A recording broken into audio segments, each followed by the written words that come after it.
في مرمى مين؟ المهم في سعاده لبلدك وفي تقدم لبلدك. اذا الكره ملعوبه بعقليه ممتازه من محمد ناصر.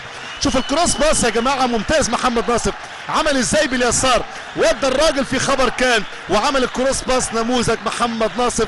اجمل حاجه في ماتش النهارده كره اللاعب عاشور الطاقي والكروس باص اللي اتعمل جميل من اللاعب، او المهاره يعني شالها بايده وبرجله محمد ناصر، وجده لعيب ما يتوصاش. توجيه مثالي من اللاعب جده، تركيز عالي جدا من محمد ناصر، وفرحه مصريه جميله، والجمهور المصري يزداد هنا في معقل النادي الاهلي الاماراتي. في تاني المحطات في اسبوع، في 7 ايام منتخب مصر هيلعب 3 ماتشات مضغوطه، اخرهم الثلاثاء القادم ان شاء الله هيكون مباراه او هتكون مباراه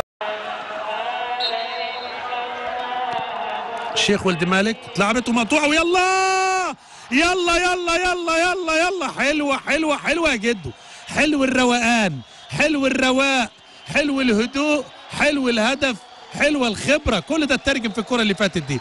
يا سلام على هدوءك يا راجل، يا سلام على رواقك يا راجل. حلو قوي قوي قوي قوي، جميل قوي قوي قوي قوي. بصوا شوفوا تاني، احمد حسن لعبها حلوه، حارس المرمى حاططها. يا ولد يا ولد يا ولد، جميله جميله جميله.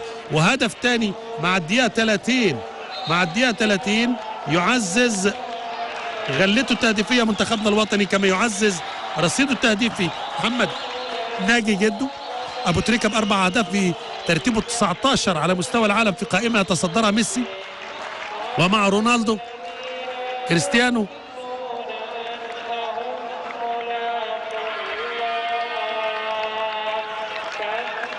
وبمناسبه رونالدو وميسي يا جماعه، اللعيبه دي بتواصل تحطيم الارقام القياسيه في التهديف. 41 هدف في البطوله. حط الكره على الارض مره ثانيه، بيدور لهم جده، يستلم جده وضغط عليه ولد شيخنا فراجه. ادي جده مره ثانيه، وهو يومك يا جده ضربه جزاء المفروض،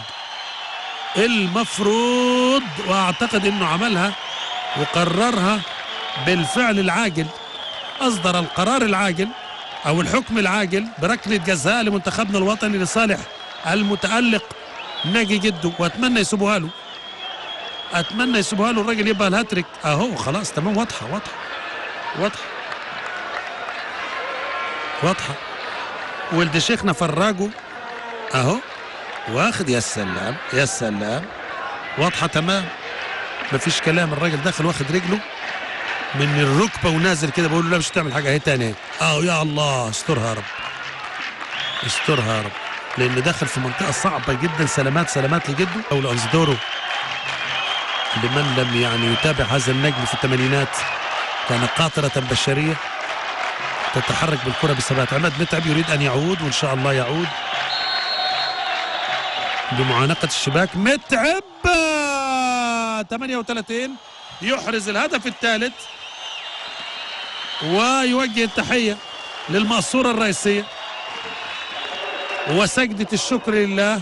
وهنا يلتقط كل الجهاز زي ما انتم شايفين، سمير عدلي مع بوب برادلي، او بوب برادلي مع ضياء السيد، مع زكي عبد الفتاح، مع الدكتور طارق السليمان، مع الدكتور حسام الابراشي. داخل بكل قوته، عايز يجيب جول، بقاله فترة طويلة بعيد عن الملاعب. واهداء ايضا للزوجة، واهداء للجماهير اللي قدام حضراتكم. عودة المهاجم لما يعود للتهديف اهو. حتى جده هو بيشكر جده.